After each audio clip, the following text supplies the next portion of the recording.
Hola, bienvenido a esta nueva tutoría. Recíbela y llévala también en tu dispositivo móvil o tableta. Recuerda, esto es tutorías.co. Comillas. El real valor está en la esencia, las virtudes intrínsecas de cada humano. Los necios sacan a relucir las cosas al sentirse menor que otros. Comillas. Como se observa en la figura, el ejercicio planteado consiste en crear un programa que permita sumar los dígitos de una cifra leída por teclado. Supongamos que se lee la cifra 124, entonces el programa arrojará el 7, que será la suma de los dígitos de esta cifra. Se plantea la solución en un programa de 55 líneas. En la línea 3 se importa la librería foundation.h. Esta librería es un contenedor de muchas funciones. Entonces, como Objective se programó a partir del lenguaje C, es compatible con C y C++, lo que permite importar también librerías de estos lenguajes. Pero con Foundation podremos hacer uso de una gran variedad de funciones.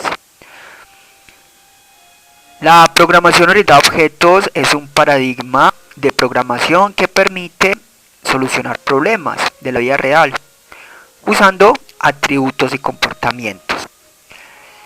Esto permite crear programas flexibles, portables y de mejoramiento continuo, ya que el código fuente de estos programas será entonces reutilizable y estandarizado. Entonces, si usted se enfrenta al problema, por ejemplo, de registrar varias personas, usted podría pensar en crear entonces una clase llamada persona. Esta clase entonces tendrá como atributos el nombre, la edad, el estado civil y otros datos de la persona.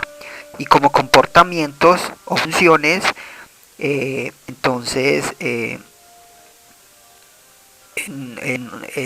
los comportamientos de esta persona, por ejemplo, el dormir, el caminar, el trabajar, o según lo que el trabajo o el proyecto que esté realizando. Si es, por ejemplo, para una relación con una cuenta bancaria, podría ser entonces una función de realizar transacción. Entonces, una vez se cree la clase con atributos y comportamientos, usted creará objetos de esa clase. Con la clase es persona, creará muchos objetos, o sea, muchas personas diferentes, que simplemente accederán a la misma clase, permitiendo así reutilizar el código.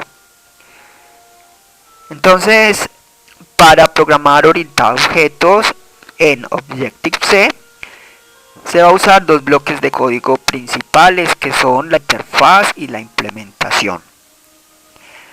En la interfaz se indica la estructura del objeto, o sea, se declaran los atributos y se declaran los comportamientos, o sea, las variables y las funciones. Y en la implementación lo que se hace es programar los métodos, o sea, los comportamientos, que ya debieron haber sido declarados en la interfaz. Normalmente para proyectos grandes o medianos, toda la interfaz va en un archivo con extensión .h y toda la implementación va en otro archivo con extensión .m. Estos archivos se importarán en la clase principal para ser invocados varias veces. En este caso, simplemente van en un mismo archivo, la interfaz, la implementación, o sea la clase, y el main, que es en donde se crean los objetos. Vamos a ver la interfaz. Esta va en este caso entre las líneas 5 a 7. La interfaz entonces va entre la directiva de apertura @interfaz y la directiva de cierre @end, directivas del compilador. Entonces, una vez se define la interfaz, vemos el nombre de la clase. En este caso, en la línea 5, la clase se llama suma de cifras. Dos puntos y luego hacemos referencia a la clase principal de Objective, que es NSObject. O sea que suma cifras hereda, por así decirlo, de la clase NSObject. Y aquí es donde vamos a definir las variables de instancia o declarar las variables globales o atributos. En este caso solamente una variable de tipo entero llamada sumacifras. Recuerde que las variables de instancia o atributos podrán ser accedidas desde cualquier función que se implemente en la clase. Ahí es donde radica la importancia del programador de saber cuáles son las variables generales que va a tener el programa o los atributos de un objeto. Esos serán las variables de instancia. Es muy diferente una variable de instancia a una variable local de cualquier función. Muy diferente. La variable local solamente funciona en el método. En cambio, las variables de instancia se pueden invocar desde cualquier función o método. Vamos ahora a definir o declarar los métodos de esta clase. Esta clase solo tiene un método que se llama ejecutar en la línea 6. Para declarar un método, primero establecemos el nivel del método. En este caso, menos indica que es método de instancia. Luego void indica que este método o función no retorna ningún valor, un valor vacío. Luego el nombre de la función, en este caso ejecutar, y luego separada por 2 puntos cada parámetro que recibe la función. En este caso ejecutar solamente recibe un parámetro llamado número. Recuerde que los parámetros se componen de tipo y nombre de variable. En este caso de tipo entero, la variable número. Así, de este modo número será una variable que recibirá el valor que envíen a la función ejecutar cuando sea invocada. Este número será entonces la cifra leída por teclado, al cual se le va a sumar los dígitos. Y ya sabemos que la suma cifra, la variable de instancia, será entonces el acumulador, o sea, la que va a ir sumando cada dígito de la cifra leída. Ya tenemos la estructura del objeto, o sea, la declaración de los métodos y los atributos. Vamos ahora a programar los métodos. Eso lo hacemos en la implementación. La implementación va entre las líneas 9 a 40, entre la directiva de apertura @implementation y la directiva de cierre del compilador @end, línea 40. Vemos que lo primero que debe hacer la implementación es importar la interfaz, o sea, la declaración de las variables y de los métodos para poder programarlos.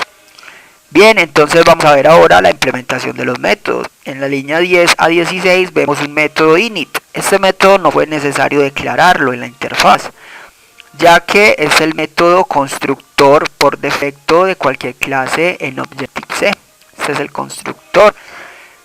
Entonces aquí lo que se hace es inicializar las variables de instancia o inicializar las variables o atributos de la clase.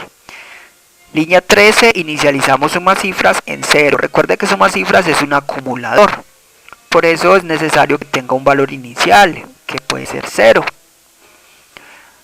Vamos ahora sí a ver el método que manualmente declaramos en la interfaz. Ese es el método de ejecutar, que va entre las líneas 17 a 39. Vemos que este método o función en la línea 17, la cabecera, tiene el mismo prototipo de cómo fue declarado en la línea 6.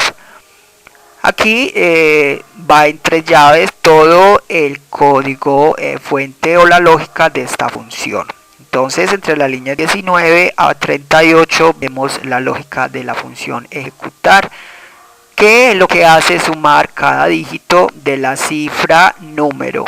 Recuerde que número es la variable que recibe el valor que envíen a la función ejecutar cuando sea invocada por allá en el main. Listo, ya entonces le invitamos a visitar la tutoría suma de cifras en Turbo C, para entender línea por línea cómo funciona esta lógica. Lo que hace básicamente es sumar cada dígito, es decir, el dígito de los miles, el dígito de la centena, de la decena y el dígito de la unidad de la cifra que se lea. Y al final mostrar la suma. Esta lógica o la sintaxis de esta función es muy similar a Turbo C. Ya saben entonces que Objective fue derivado de C. Pero en Objective se usa NSLog como función para mostrar información por pantalla. NSLog hace parte del entorno de programación de Objective. Es muy similar a fprint de Turbo C. Aquí se debe indicar en una arroba antes de mostrar cadena de texto o variable de tipo texto. Esto es similar a fprint. Ya sabe entonces visitar esta tutoría en Turbo C. Allí explicaremos entonces el uso del operador módulo y las sentencias condicionales. Ya tenemos la clase lista con la interfaz y la implementación. Para usar entonces esta clase vamos a crear objetos. Eso lo hacemos en el main entre las líneas 42 a 55. El main es el método de inicio del programa. En el main entre las líneas 44 a 47 lo que hacemos es recibir un número o la cifra a la cual se le va a sumar los dígitos. Y luego vamos a declarar un objeto de la clase suma de cifras. Entonces en la línea 49 suma de cifras se indica tal cual como fue declarado el nombre de la clase, seguida de asterisco, seguida del nombre de un apuntador. En este caso el apuntador se va a llamar OBJ. OBJ entonces es un apuntador a la clase suma de cifras, o sea una variable por referencia. Para hacer que OBJ apunte a un objeto de la clase suma de cifras vamos a instanciarla. Entonces simplemente se invoca el método alloc que reserva memoria dinámica del computador y luego se invoca el método init que es el constructor por defecto de la clase, en este caso suma de cifras. Así entonces OBJ ya va a ser un apuntador o un puntero que va a apuntar a un objeto de la clase suma de cifras. Y con OBJ, o sea con este apuntador, vamos a poder invocar los métodos y manipular toda la clase. Entonces en la línea 51 vemos que para invocar métodos en Objective-C esto se hace a través de corchetes. Entonces entre corchetes primero indicamos el nombre del apuntador, en este caso OBJ, seguido del método o función a invocar. Aquí invocamos la función ejecutar y ya sabe que cada parámetro va separado por dos puntos. El método de ejecutar entonces va a recibir el parámetro o el valor, la variable de número. Y así entonces esta función recibirá ese valor y seguirá entonces con su lógica. Para más valores ya sabe que se agrega otros dos puntos y el nombre de la variable. Habrán tantos puntos como variables. Esta es la notación en fijada que usa Objective-C. Y por último, línea 52 se invoca el método relays que elimina la memoria creada, o sea, el apuntador. Objective tiene su propio manejador interno de memoria que se encarga de eliminar la memoria al finalizar cada programa. Esta fue la tutoría del ejercicio, crear un programa que permita sumar los dígitos de una cifra leída por teclado. Repasa la teoría, resuelve nuestro test y practica un algoritmo en el tablero. Si esto te gustó o no, te invitamos a discutirlo y valorar la experiencia de esta tutoría. Recuerda, esto es tutorías.co, trinamos como @tutorías, posteamos